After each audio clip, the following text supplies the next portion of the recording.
जय हिंद स्टूडेंट्स, मैं हूं रवि कुमार सक्सेना। आपका अपना छोटा सा प्यारा चैनल नंबर 1 क्लासेस में आपका स्वागत है। आज हम अप्लाइड फिजिक्स 2 में एक और नए टॉपिक के ऊपर चर्चा करने जा रहे हैं जिसका नाम है SHM। सो मेरे साथ हेडिंग लगाइएगा SHM, ठीक है। सो SHM क्या होता है? सबसे पहले SHM का फुल फॉर्म जानेंगे। SHM का मतलब होता है सिंपल हार्मोनिक मोशन, ठीक है। इंग्लिश में इसका फुल फॉर्म क्या है? सिंपल हार्मोनिक मोशन, ठीक है। Simple harmonic motion. सो सबसे पहले आप फुल फॉर्म को समझ लीजिए। SHM का मतलब होता है सिंपल हार्मोनिक मोशन, ठीक है। अब हिंदी में इसका नाम समझ लिए। SHM सिंपल हार्मोनिक यानी कि सरल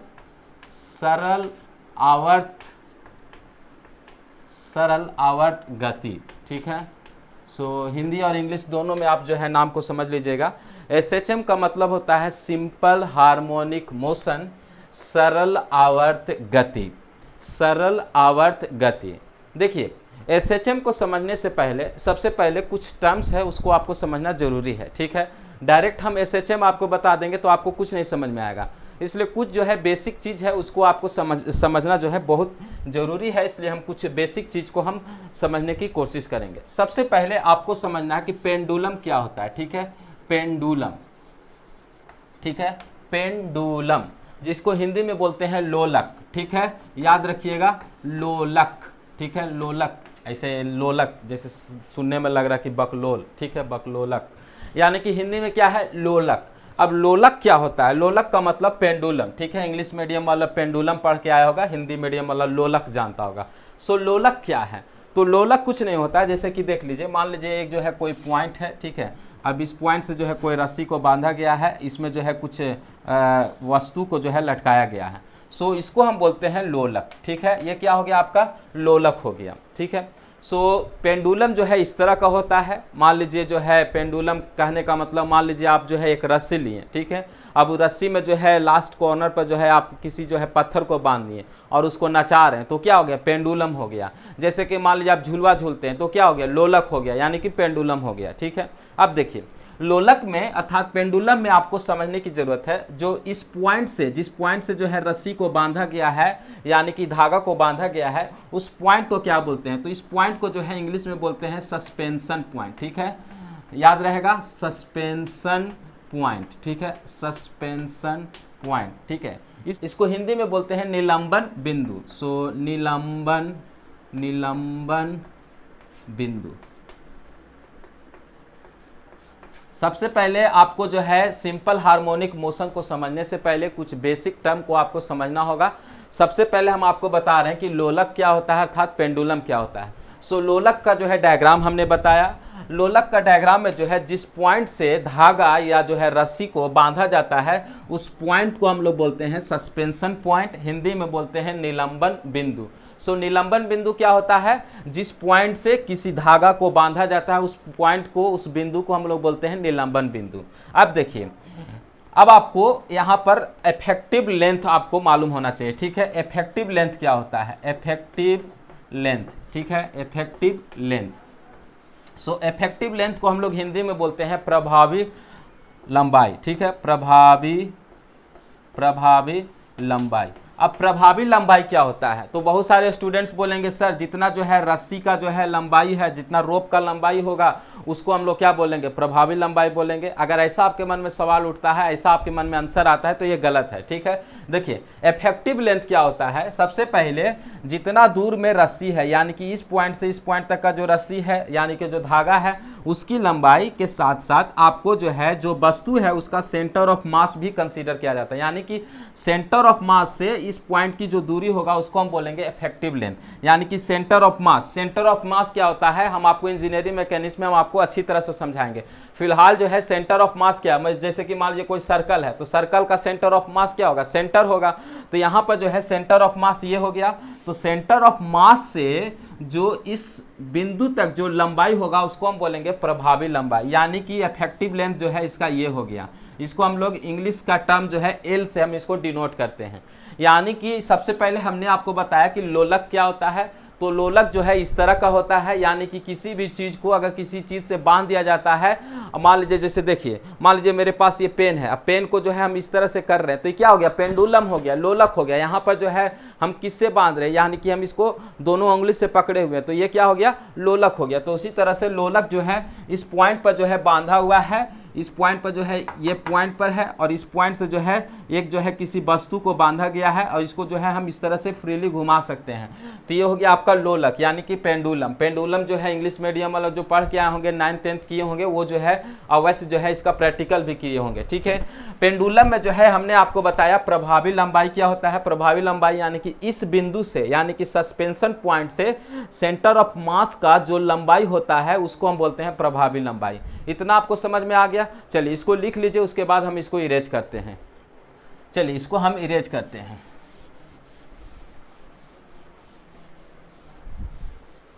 चलिए दूसरा है प्रत्यानयन बल, ठीक है। दूसरा क्या है, प्रत्यानयन बल, जिसको हम लोग इंग्लिश में बोलते हैं रीस्टोरिंग फोर्स, ठीक है, रीस्टोरिंग फोर्स, रीस्टोरिंग फोर्स।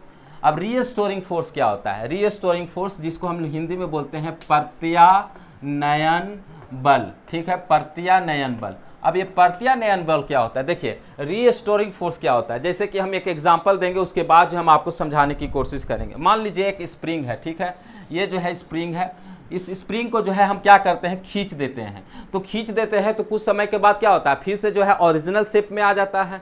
ध्यान से समझने की कोशिश कीजिएगा। ये स्प्रिंग है, ठीक है, मान लीजिए ये स्प्रिंग हो गया, अब हम इसको खींचे, ठीक है, तो खींचे तो क्या हो गया, बड़ा हो गया, बड़ा हो गया। तो ये बड़ा है तो बड़ा तो रह जाएगा, उसी तरह से नहीं न रहेगा, ये बाद में क्या होता है, सिकुड़ के फिर से ओरिजिनल शेप में आ जाता है, फिर से जो है ओरिजिनल शेप में आ जाता है। तो कोई ना कोई तो ऐसा फोर्स होगा भैया जो इसको ओरिजिनल शेप में लाने के लिए मदद करता है, तो उसी फोर्स को हम बोलते हैं रीस्टोरिंग फोर्स। ध्यान से समझिएगा, रीस्टोरिंग फोर्स, री का मतलब होता है फिर से, स्टोर का मतलब होता है उसको इकट्ठा करना। देखिए जो है सबसे पहले स्प्रिंग जो है इतना छोटा था, अब जो हम इसको फैलाएं तो फिर से जो है जब फैला के जब छोड़ देते तो फिर से जो है रीस्टोर हो जाता है, तो इसको हम क्या बोलेंगे, रीस्टोर फोर्स। हिंदी में बोलते हैं प्रत्यानयन फोर्स। क्या होता है, प्रत्यानयन फोर्स। तो हम जो है पेंडुलम आपको पढ़ा रहे हैं, लोलक पढ़ा रहे हैं, तो लोलक में जो है रीस्टोरिंग फोर्स जो है कैसे काम करता है उसको समझने की कोशिश कीजिएगा। देखिए हम आपको डायग्राम के द्वारा हम आपको समझाने की कोशिश करेंगे कि प्रत्यानयन फोर्स क्या होता है, यानी कि प्रत्यानयन बल क्या होता है। मान लीजिए ये जो है पेंडुलम है, ठीक है, अब ये पेंडुलम है, तो पेंडुलम यानी कि लोलक को मान लीजिए इसको जो है हमने जो है क्या किया कि ये जो है मान लीजिए हम इस जो है जो इसमें लगा हुआ ऑब्जेक्ट को हम इसको इस तरह से कर दिए, ठीक है, यानी कि जब हम इसको इस तरह से कर दिए, ठीक है, ये जो पेंडुलम था यानी कि जो इसमें वस्तु लगा था इसको हम इस तरह से कर दिए, ठीक है। अब यहाँ चल गया तो यहाँ थोड़ी ना रहेगा, फिर तो वापस आएगा ना, तो वापस आएगा तो वापस आने के लिए कोई ना कोई तो एक फोर्स होगा जो इसको वापस लाने की कोशिश करता है, यानी कि जो ओरिजिनल पॉइंट था उस यहाँ से गया, फिर तो ओरिजिनल पॉइंट में वो आएगा नहीं आएगा, तो जो आने के लिए जो इस ओरिजिनल जो पॉइंट पर जो आने के लिए था, तो मिड पॉइंट पर जो आने के लिए जो मदद करता है उसको हम बोलते हैं रीस्टोरिंग फोर्स, ठीक है, यानी कि प्रत्यानयन बल। प्रत्यानयन बल। अब बल से जो है आपके मन में एक जो है आपको क्वेश्चन आता होगा कि बल का फार्मूला होता है sir F equal to m a, F equal to m a. देखिए F equal to m a यानी कि बल का फार्मूला क्या होता है, मास इंटू एक्सेलरेशन, ठीक है, मास इंटू एक्सेलरेशन। अब देखिए मास जो है चेंज तो होगा नहीं, मास तो जो है उसी तरह से रहता है, मास जो है कभी भी चेंज नहीं होता है। आपको जो है हम जब इंजीनियरिंग मैकेनिक्स पढ़ाएंगे उस समय जो है वेट और मास में हम आपको डिफरेंस बताएंगे, तो वहां पर हम आपको बताएंगे कि मास जो है कभी भी चेंज नहीं होता है, ठीक है, वेट जो है चेंज हो सकता है। तो यहाँ पर देखिए मास तो चेंज नहीं होगा, अब बचा क्या, तो एक्सेलरेशन। क्या बचा, एक्सेलरेशन। एक्सेलरेशन का मतलब होता है त्वरण, ठीक है, एक्सेलरेशन, ठीक है, एक्सेलरेशन हिंदी में याद रखिएगा, हिंदी मीडियम वाले, त्वरण। अब त्वरण जो है त्वरण पर चर्चा होगा। ये त्वरण क्या होता है भैया, ये त्वरण पर जो है क्या इफेक्ट पड़ेगा, लोलक का, ठीक है, त्वरण पर जो है क्या इफेक्ट करेगा, लोलक का। तो देखिए यहाँ पर जो है मान लीजिए ये जो है आपका लोलक है, अब ये लोलक जो है यहाँ पर जो है ये जो है मान लीजिए इधर जाएगा, ठीक है, फिर से ये जो है वापस आने की कोशिश करेगा, वापस तो आएगा ना, ये नहीं कि इधर चल गया तो उधर ही तो रहेगा नहीं, फिर से जो है ये आएगा, ऐसे करेगा, ऐसे करेगा, ऐसे से तो करते रहता है, ठीक है। अब एक्सेलरेशन जो है डायरेक्टली प्रोपोर्शनल होता है डिस्प्लेसमेंट का, ठीक है, यानी कि एक्सेलरेशन, एक्सेलरेशन, ठीक है, एक्सेलरेशन जो है वो डायरेक्टली प्रोपोर्शनल होता है डिस्प्लेसमेंट का, ठीक है, डिस्प्लेसमेंट का, ठीक है। यानी कि हिंदी में कहें तो त्वरण, ठीक है, त्वरण जो है वो डायरेक्टली प्रोपोर्शनल यानी कि अनुक्रमानुपाती होता है। सो डिस्प्लेसमेंट को हिंदी में हम लोग बोलते हैं विस्थापन, यानी कि ये हो गया विस्थापन, ठीक है। यानी कि जितना एक्सेलरेशन बढ़ेगा उतना ही जो है विस्थापन भी होगा, लेकिन एक कंडीशन याद रखिएगा, दोनों जो है दोनों का साइन जो है अलग होता है, ठीक है, दोनों का साइन जो है अलग होता है, यानी कि दोनों का जो डायरेक्शन होता है वो अलग अलग होता है। डायरेक्टली प्रोपोर्शनल होता है लेकिन दोनों का जो साइन होता है वो अलग होता है, यानी कि दोनों का डायरेक्शन जो है अपोजिट होता है। तो सबसे पहले बात, तीन बात आपको याद रखना। सबसे पहली बात तो आपको सिंपल हार्मोनिक मोशन हम आपको अभी पढ़ाए नहीं है, ठीक है, सिंपल हार्मोनिक मोशन हम आपको एकदम नहीं पढ़ाए हैं। उससे पहले हम आपको बताएं कि लोलक क्या होता है अर्थात पेंडुलम क्या होता है।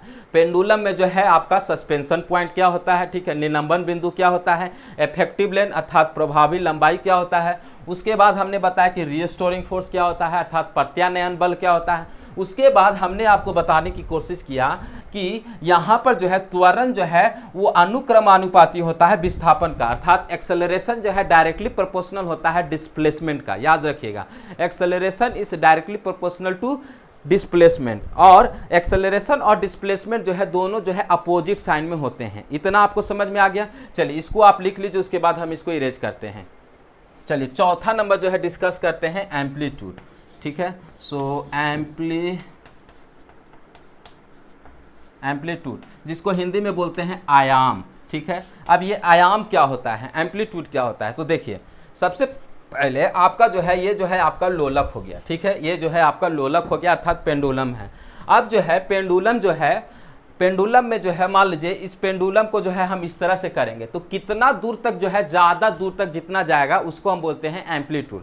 मान लीजिए ये जो पेंडुलम को जो है इस तरह से धक्का दिया गया तो हो सकता है जो है ये कितना दूर जाएगा, हो सकता है इतना दूर तक गया, ठीक है।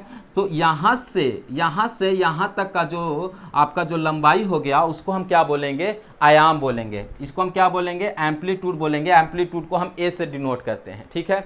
यानी कि मध्य बिंदु से जितना ज़्यादा दूरी तक ये ट्रेवल करेगा उस दूरी को हम क्या बोलते हैं, आयाम बोलते हैं। ध्यान से समझने की कोशिश कीजिएगा मेरे प्रिय छात्रों। Maximum distance from the mid point is called amplitude, यानी कि इस पॉइंट से जितना मैक्सिमम ये जा सकता है, डिस्टेंस ट्रेवल कर सकता है, उसको हम क्या बोलेंगे, एम्पलीट्यूड बोलेंगे। यानी कि आयाम क्या हो गया, यहाँ पर आयाम का मतलब जितना दूर जो है ये कोई मान लीजिए लोलक में जो लगा हुआ है कोई वस्तु है, ठीक है, यहाँ पर कोई ऑब्जेक्ट है, ये जितना दूर तक जो है मैक्सिमम जो है मिड पॉइंट से जितना ट्रेवल करेगा उसको हम क्या बोलेंगे, आयाम बोलेंगे। जैसे कि देखिए ये जो है पेंडुलम जो है यहाँ पर था, ये जो है इसका ये पॉइंट था, अब इसको हम धक्का दिए तो ये जो है यहाँ चला गया, तो यहाँ से यहाँ तक का जो डिस्टेंस हो गया उसको हम बोलते हैं आयाम, उसको हम क्या बोलते हैं, आयाम, ठीक है।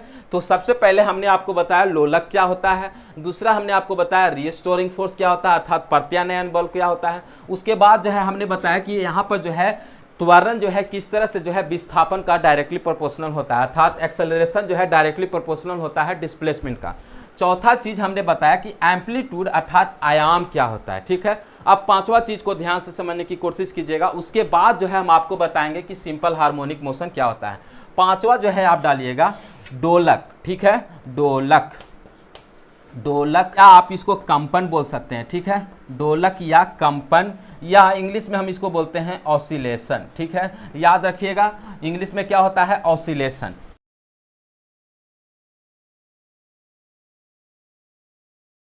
ध्यान से समझने की कोशिश कीजिएगा मेरे प्रिय छात्रों।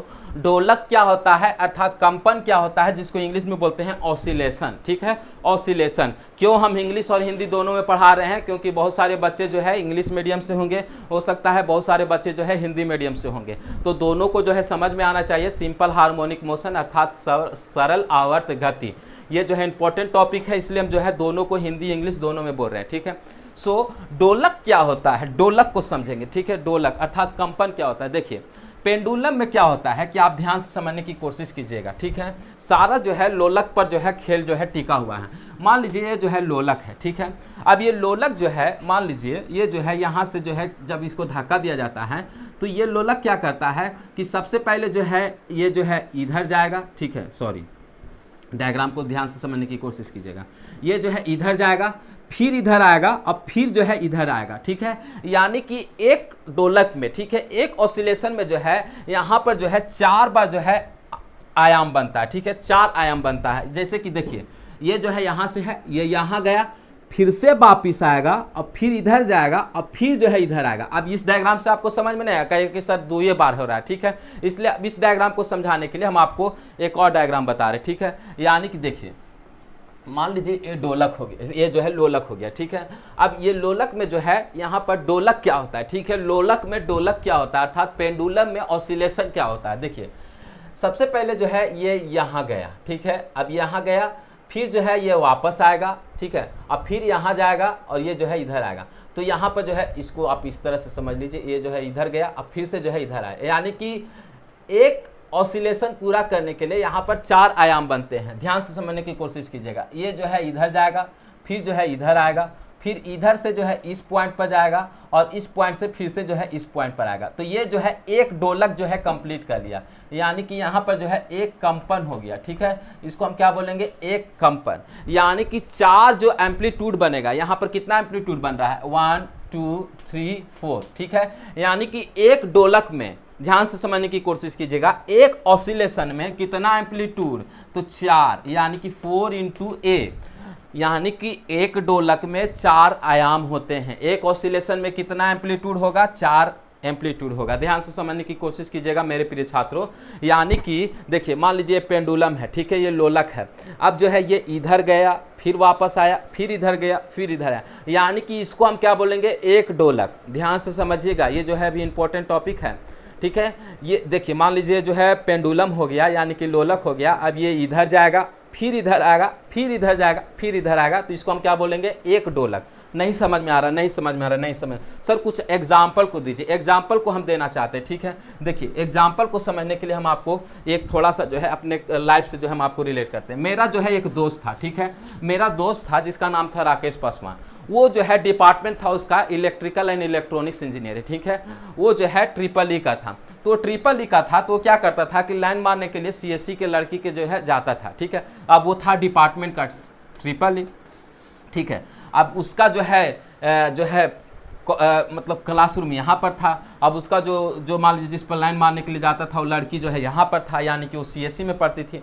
तो ये क्या करता था, इंटरवल टाइम में क्या करता था कि ये जो है यहाँ पर जाता था, ठीक है। अब यहाँ पर लड़की है, ठीक है। अब यहाँ पर जाके उसके बाद जो है डायरेक्ट घूर जाएगा तो शक हो जाएगा किसी को। तो ये क्या करता था, आगे चल जाता था, ठीक है। अब आगे से यहाँ फिर लौटता तो फिर एक बार देख लेता था, ठीक है। और उसके बाद फिर जो है वापस आ जाता था। तो ध्यान से देखिएगा, यहाँ पर जो है एक बार ऐसे गया, लड़कियां को देख लिया, फिर आगे बढ़ जाता था ताकि केकरो शक न हो जाए, ठीक है। और फिर जो है वहां से आता था तो फिर जो है आते वक्त जो है देख लेता था, ठीक है। और उसके बाद जो है फिर वापस चला जाता था अपना डिपार्टमेंट में। तो यानी कि ये जो बंदा था राकेश पासवान, वो जो है एक डोलक जो है कंप्लीट कर लेता था। यानी कि एक डोलक, ठीक है, एक ऑसिलेशन जो है कंप्लीट कर लेता था लाइन मारने के लिए। यानी कि जब लाइन मारने के लिए जाता था तो 2 बार देख लेता है, एक बार जैती बेरा भी, एक बार ऐती बेरा भी।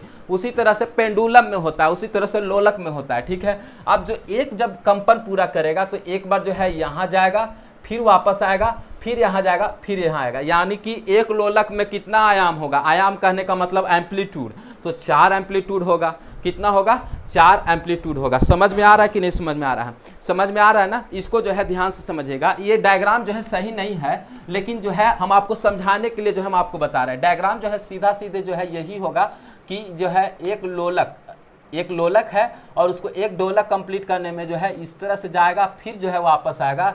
ये जो है ओरिजिनल डायग्राम है, लेकिन इससे आपको समझ में नहीं आ रहा है, इसीलिए जो है हमने आपको यहाँ पर जो है आपको समझाने की कोशिश किया है। तो सबसे पहले हमने आपको बताया सिंपल हार्मोनिक मोशन का मतलब सरल आवर्त गति।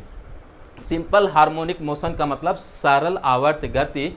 उसके बाद हमने आपको बताया कि पेंडुलम क्या होता है, अर्थात लोलक क्या होता है, ठीक है। पेंडुलम में जो है हमने आपको बताया कि सस्पेंशन पॉइंट क्या होता है, निलंबन बिंदु क्या होता है। उसके बाद इफेक्टिव लेंथ अर्थात प्रभावी लंबाई क्या होता है, ठीक है। उसके बाद हमने बताया कि रीस्टोरिंग फोर्स क्या होता है, अर्थात प्रत्यानयन बल क्या होता है, प्रत्यानयन बल बताया। उसके बाद हमने बताया कि एक्सेलरेशन का जो है क्या जो है यहाँ पर रोल है, अर्थात त्वरण और विस्थापन में जो है यहाँ पर क्या रिलेशन है। तो त्वरण और विस्थापन जो है अनुक्रमानुपाती जो है यहाँ पर रिलेशन है, अर्थात डायरेक्टली प्रोपोर्शनल है, और दोनों का जो डायरेक्शन होता है वो विपरीत होता है, ठीक है, अपोजिट होता है। उसके बाद हमने बताया कि एम्पलीट्यूड क्या होता है, अर्थात आयाम क्या होता है। तो मैक्स जो मिडिल पॉइंट से जो मैक्सिमम दूरी जो ट्रेवल करती है उसको हम क्या बोलते हैं, एम्पलीट्यूड बोलते हैं। मान लीजिए कोई लोलक हो गया, ठीक है, अब इस मिडिल पॉइंट से जो मैक्सिमम दूरी जाएगा, जहाँ तक जा सकता है, उस यहाँ से वहाँ की दूरी को क्या बोलेंगे, एम्पलीट्यूड बोलेंगे, आयाम बोलेंगे। उसके बाद हमने बताया कि दोलक क्या होता है, कंपन क्या होता है, ऑसिलेशन क्या होता है। यानी कि एक दोलक पूरा करने के लिए, एक ऑसिलेशन पूरा करने के लिए 4 आयाम बनते हैं, ठीक है। कितना आयाम बनते हैं, 4 आयाम, अर्थात 4 एम्पलीट्यूड बनता है, ठीक है। ये आपको समझ में आ गया, इसको आप लिख लीजिए, उसके बाद हम इरेज करके फिर से आपको समझाते हैं कुछ। चलिए अब आते हैं एसएचएम का डिफिनीशन में। सो सिंपल हार्मोनिक मोशन अर्थात सरल आवर्त गति। तो सबसे पहले जो है हम हिंदी में आपको डिफिनीशन बताएंगे, उसके बाद जो है इंग्लिश में हम आपको डिफिनीशन बताएंगे, क्योंकि हिंदी का डिफिनीशन जो है काफ़ी आसान है, ठीक है, और समझने लायक है। तो देखिए, सिंपल हार्मोनिक मोशन अर्थात सरल आवर्त गति क्या होता है। सरल का मतलब होता है सीधी, यानी कि सीधा रेखा, ठीक है, सरल का मतलब होता है सीधा रेखा। आवर्त का मतलब क्या होता है, आवर्त का मतलब होता है इधर उधर, ठीक है, और गति का मतलब तो आप जानबे करते हैं, जिसको हम बोलते हैं मोशन, ठीक है। अब देखिए, जब कोई कण या पिंड अपनी माध्य स्थिति के, देखिए मान लीजिए जो है आपका जो है पेंडुलम हो गया, ठीक है, यानी कि जो है पेंडुलम में जो है ये कोई पिंड लगा हुआ है। पिंड का मतलब कोई लोटा होगा, कोई घड़ा होगा, कुछ भी हो सकता है, ठीक है। अब ये पिंड लगा हुआ है, अब ये पिंड का जो मिड पॉइंट होता है, यानी कि ये जो है माध्य स्थिति हो गया, इंग्लिश में हम इसको बोलते हैं इक्विलिब्रियम, ठीक है। क्या बोलते हैं, इक्विलिब्रियम पॉइंट। अब देखिए, जब कोई पिंड या कण अपनी मध्य स्थिति से के इधर और उधर, ठीक है, यानी कि मान लीजिए ये जो हो गया, अब ये जो है ये एक बार इधर भी जाएगा और ये इधर भी आएगा, ठीक है। तो इधर उधर एक सरल रेखा में, ठीक है, एक सरल रेखा में गति करता है, तो उसे सरल आवर्त गति कहते हैं, ठीक है। पेंडुलम क्या हो गया, मान लीजिए जो है पेंडुलम जो है यही ना हो गया। मान लीजिए कोई रस्सी में, मान लीजिए पेन है, ठीक है, मान लीजिए इसको हम जो है इसको रस्सी से बांध दिया, अब इसको इधर उधर कर रहे हैं, ठीक है। तो ये सरल रेखा में जो है इधर उधर कर रहा है, यानी कि आना जाना कर रहा है, ठीक है, यानी कि इधर गया फिर आया फिर जाएगा फिर आएगा फिर जाएगा, तो इसको हम क्या बोलेंगे, इसी को तो बोलते हैं सिंपल हार्मोनिक मोशन, यानी कि सरल आवर्त गति। जब कोई कण या पिंड अपनी मध्य स्थिति के इधर उधर एक सरल रेखा में गति करता है, तो उसको सरल आवर्त गति कहते हैं। इंग्लिश में देखिए, इंग्लिश में जो है डिफिनीशन थोड़ा सा जो है हटकर है, ठीक है। सिंपल हार्मोनिक मोशन और SHM is defined as motion in which the restoring force is directly proportional to the displacement of the body from its mean position। यानी कि सिंपल हार्मोनिक मोशन क्या होता है, सिंपल हार्मोनिक मोशन वो motion होता है जिसमें रीस्टोरिंग फोर्स डायरेक्टली प्रोपोर्शनल होता है डिस्प्लेसमेंट का, अर्थात एक्सेलरेशन जो है डायरेक्टली प्रोपोर्शनल होता है आपका डिस्प्लेसमेंट का, उसी को हम बोलते हैं रीस्टोरिंग फोर्स। यानी कि यहाँ पर देखिए, इधर उधर जो फोर्स जो गति करता है, यानी कि ट्रू और फ्रो जो मोशन करता है, उसी को हम लोग बोलते हैं एसएचएम। इंग्लिश में अगर जो है ट्रू फ्रो जो मोशन हुआ, उसको हम क्या बोलते हैं, एसएचएम बोलते हैं। एसएचएम में क्या होता है कि रीस्टोरिंग फोर्स जो है डायरेक्टली प्रोपोर्शनल होता है डिस्प्लेसमेंट का। हमने आपको शुरुआत में ही बताया फ्रॉम मीन पोजीशन से, तो इसको हम क्या बोलेंगे, एसएचएम बोलेंगे। तब आपको जो है एसएचएम समझ में आ गया। एसएचएम का मतलब कि कोई भी पिंड अपने जो है मध्य स्थिति से, अर्थात मिड पॉइंट के इधर और उधर जो है गति करता है सरल रेखा में, तो उसको हम बोलते हैं सिंपल हार्मोनिक मोशन, अर्थात आपको जो है सरल आवर्त गति हो गया। अर्थात कोई भी जो है वस्तु, कोई भी ऑब्जेक्ट ट्रू और फ्रो मोशन जो है करता है, उसको हम क्या बोलते हैं, सिंपल हार्मोनिक मोशन बोलते हैं। ये आपको समझ में आ गया। अब आपको 2 टर्म और समझना है, ठीक है, उसके बाद जो हम इस वीडियो को जो है अंत करेंगे। 2 टर्म में जो है पहला आपको समझना है, ध्यान से समझिएगा, आवर्त काल, ठीक है, आवर्त काल, ठीक है। आवर्त काल यानी कि इंग्लिश में बोलते हैं टाइम पीरियड, ठीक है, टाइम पीरियड, ठीक है। अब आवर्त क्या होता है, यानी कि टाइम पीरियड क्या होता है। दूसरा जो है आवर्त है, ठीक है, दूसरा क्या है, आवर्त, ठीक है, ध्यान से समझिएगा। आवर्त को हम लोग बोलते हैं फ्रीक्वेंसी, ठीक है, इंग्लिश में क्या बोलेंगे, फ्रीक्वेंसी, ठीक है। अब देखिए, आवर्त क्या होता है, टाइम पीरियड क्या होता है। तो यानी कि आवर्त काल कहने का मतलब, देखिए ध्यान से समझिएगा, इसको हम इरेज करते हैं, आप इसको लिख लिए होंगे, ठीक है। आवर्त काल आपको समझाने के लिए था, टाइम पीरियड समझाने के लिए हम फिर से जो है एग्जाम्पल को लिखेंगे, यानी कि डायग्राम को बनाएंगे और हम आपको एग्जाम्पल के साथ समझाने की कोशिश करेंगे। देखिए आवर्त काल, मान लीजिए कोई जो है आपका पेंडुलम हो गया, ठीक है, ये पेंडुलम है, ठीक है, डायग्राम अच्छा नहीं बना होगा तो माफ़ी चाहते हैं। अब इस पेंडुलम में देखिए हमने आपको बताया कि यहाँ पर जो है एक कंपन में अर्थात एक डोलन में जो है 4 आयाम होते हैं, ठीक है। तो आपका जो है मान लीजिए ये जो है ये इधर गया, उसके बाद फिर इधर आया, फिर जो है इधर गया और ये जो है इधर आया, ठीक है। ये डायग्राम जो है इस तरह जो है सही नहीं माना जाता है, डायग्राम जो है इसी तरह से सही माना जाता है, लेकिन कभी कभी जो है गलत चीज़ भी जो है अच्छा चीज़ों को बयान कर देती है। जैसे कि डायग्राम जो है ये इस तरह का जो है ओरिजिनल डायग्राम हुआ, ठीक है, ये इस तरह का जो है ये करेक्ट डायग्राम है, ये तो गलत डायग्राम है, लेकिन हम आपको इस तरह से जो है 4 बार इधर इधर गया तो आपको समझ में नहीं आएगा, ठीक है। कभी कभी जो है गलत चीज़ भी अच्छे चीज़ों को बयान करती है, इस डायग्राम से हम आपको बताने की कोशिश कर रहे हैं। तो आवर्त काल क्या होता है था, टाइम पीरियड क्या होता है। तो टाइम पीरियड का मतलब एक, ठीक है, एक कंपन को, ठीक है, एक कंपन को अर्थात एक डोलन को, ठीक है, एक डोलन को अर्थात एक ऑसिलेशन को, इंग्लिश में ध्यान दीजिएगा, एक ऑसिलेशन को पूरा करने में, ठीक है, पूरा करने में जितना समय लगता है, ठीक है, जितना समय लगता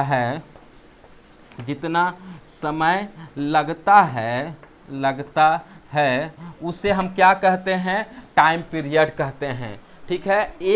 एक डोलन को कंप्लीट करने में, ठीक है, एक डोलन कंप्लीट हुआ ना, जैसे कि एक डोलन कंप्लीट हुआ, ये जो है आपका जो है एक डोलन कंप्लीट हुआ, ठीक है। एक डोलन कहने का मतलब 4 आयाम, ठीक है, एक डोलन कहने का मतलब 4 आयाम।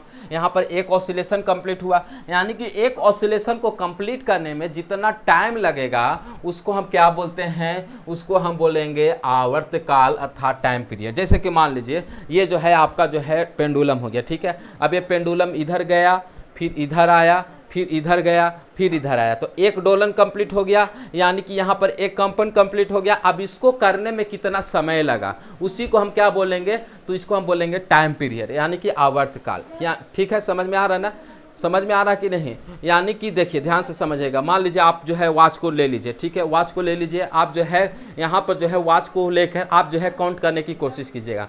मान लीजिए ये जो है पेंडुलम हो गया, ठीक है, अब ये जो है पेंडुलम इधर गया, अब एक जो है डोलन को कंप्लीट करने में अर्थात एक ऑसिलेशन को कंप्लीट करने में कितना टाइम लिया, हो सकता है 6 सेकेंड होगा, हो सकता है 7 सेकेंड होगा, हो सकता है 5 सेकेंड हो गया, तो ये जो है आपका आवर्त काल हो गया, ठीक है, आवर्त काल हो गया। तो आवर्त काल का जो है यूनिट क्या होगा, तो यूनिट जो है सेकेंड होगा। इतना भी तो बकलोल कोई नहीं होगा, इतना भी तो मूर्ख कोई नहीं होगा कि टाइम पीरियड का यूनिट पूछेंगे तो नहीं बताएगा। तो टाइम पीरियड का यूनिट हो गया आपका सेकेंड। अब टाइम पीरियड क्या होता है आपको समझ में आ गया ना, एक कंपन में अर्थात एक डोलन को पूरा करने में जितना समय लगता है उसको हम बोलते हैं आवर्त काल। अब देखिए, अब हो गया फ्रीक्वेंसी अर्थात आवर्त। फ्रीक्वेंसी क्या होता है, तो फ्रीक्वेंसी को ध्यान से समझिएगा, एक सेकंड में, ठीक है, ध्यान से समझने की कोशिश कीजिएगा। फ्रीक्वेंसी, ठीक है, यानी कि आपका हो गया आवर्त। तो एक सेकंड में, फ्रीक्वेंसी का मतलब एक सेकंड में जितना, ठीक है, एक सेकंड में जितना डोलन होगा, ठीक है, एक सेकंड में जितना डोलन होगा अर्थात कंपन होगा उसको हम लोग क्या बोलते हैं, होगा, उसे हम जो है आपको फ्रीक्वेंसी बोलेंगे, ठीक है, फ्रीक्वेंसी बोलेंगे। यानी कि एक सेकंड में जितना जो है ऑसिलेशन होगा उसको हम क्या बोलेंगे, फ्रीक्वेंसी बोलेंगे। जैसे कि मान लीजिए ऐसे किया, अब इसमें कितना जो है डोलन कंप्लीट हुआ, ठीक है, कितना डोलन कंप्लीट हुआ, कितना ऑसिलेशन कंप्लीट हुआ, उसको हम क्या बोलेंगे, फ्रीक्वेंसी बोलेंगे। अब फ्रीक्वेंसी का यूनिट क्या होता है, फ्रीक्वेंसी का यूनिट होता है हर्ट्ज, ठीक है, इसको एच और जेड से जो है डिनोट करते हैं। तो टाइम पीरियड का हो गया सेकेंड और फ्रीक्वेंसी अर्थात आवर्त का हो गया हर्ट्ज। तो टाइम पीरियड क्या होता है, टाइम पीरियड कहने का मतलब एक डोलन को अर्थात एक कंपन को कंप्लीट करने में जितना समय लगेगा उसको हम बोलते हैं टाइम पीरियड, ठीक है। और फ्रीक्वेंसी क्या हो गया अर्थात आवर्त क्या हो गया, एक सेकंड में जितना जो है डोलन कंप्लीट होगा। अब इसको जो है काउंट कीजिए, ठीक है। अब जो है लैब में जाइएगा, मान लीजिए पेंडुलम का लैब में, तो पेंडुलम को ऐसे नचा दीजिए, ठीक है। अब उसको जो है एक सेकंड में के को जो है मतलब टक्की लगा के उसको देखते रहिए कि वो जो है ऑसिलेशन जो है कंप्लीट किया, ठीक है। उसको हम क्या बोलेंगे, उसको हम बोलेंगे आवर्त यानी कि फ्रीक्वेंसी बोलेंगे। फ्रीक्वेंसी का यूनिट क्या हो गया, फ्रीक्वेंसी का यूनिट हो गया हर्ट्ज, ठीक है। तो आवर्त काल और आवर्त में आपको जो है समझ में आ जाना चाहिए, कोई डाउट नहीं होना चाहिए। टाइम पीरियड और फ्रीक्वेंसी में आपको कोई डाउट नहीं होना चाहिए। अब देखिए सबसे पहले जो है आवर्त का मतलब एक ऑसिलेशन कंप्लीट करने में जितना समय लगेगा, एक कंपन करने में जितना समय लगेगा उसको जो है आपको आवर्त काल बोलते हैं, टाइम पीरियड। आवर्त का मतलब एक जो है आपका एक सेकेंड में जितना जो है डोलन कंप्लीट होगा उसको हम क्या बोलते हैं, फ्रीक्वेंसी बोलते हैं, यानी कि आवर्त बोलते हैं। तो ये आपको समझ में आ गया। अब जो है आपको जो है अगले वीडियो लेक्चर में हम जो है इसको कंटिन्यू करेंगे, ठीक है। कुछ फार्मूला है, जैसे कि देखिए आवर्त और आवर्त काल में जो है क्या जो है रिलेशन है, ठीक है। हम आपको अभी भी समझा देते हैं, कुछ जो है आगे अगले के वीडियो में हम आपको समझाएंगे। टाइम पीरियड को हम लोग टी से डिनोट करते हैं, ठीक है, और आवर्त को जो है हम एन से डिनोट करते हैं। तो टी जो होता है वो इन्वर्सली प्रोपोर्शनल होता है, अर्थात व्युत्क्रमानुपाती होता है, ठीक है। यानी कि आवर्त काल जो है आवर्त का व्युत्क्रमानुपाती होता है, ठीक है। हिंदी में व्युत्क्रमानुपाती हो गया और इंग्लिश में जो है इन्वर्सली प्रोपोर्शनल हो गया, ठीक है। तो देखिए यानी कि अगर टाइम पीरियड बढ़ेगा, ठीक है, अगर टाइम पीरियड बढ़ेगा तो आपका जो है आवर्त जो है घट जाएगा, ठीक है। अगर टाइम पीरियड बढ़ेगा तो आपका आवर्त जो है घट जाएगा, अगर आवर्त बढ़ेगा तो पीरियड जो है बढ़ जाएगा, ठीक है। यानी कि ये दोनों जो है इन्वर्सली प्रोपोर्शनल होता है, एक के बढ़ने से दूसरा घटता है, एक के घटने से दूसरा बढ़ता है, ठीक है। अगले क्लास में जो है कुछ फार्मूला है, सिंपल हार्मोनिक मोशन का कुछ फार्मूला है, उसको हम डिस्कस करेंगे। इसको जो है पार्ट 2 आएगा, अर्थात सिंपल हार्मोनिक मोशन एसएचएम का जो है पार्ट 2 आएगा, अगले वीडियो लेक्चर में हम डिस्कस करेंगे। तब तक के लिए विदा लेते हैं। जय हिंद, वंदे मातरम।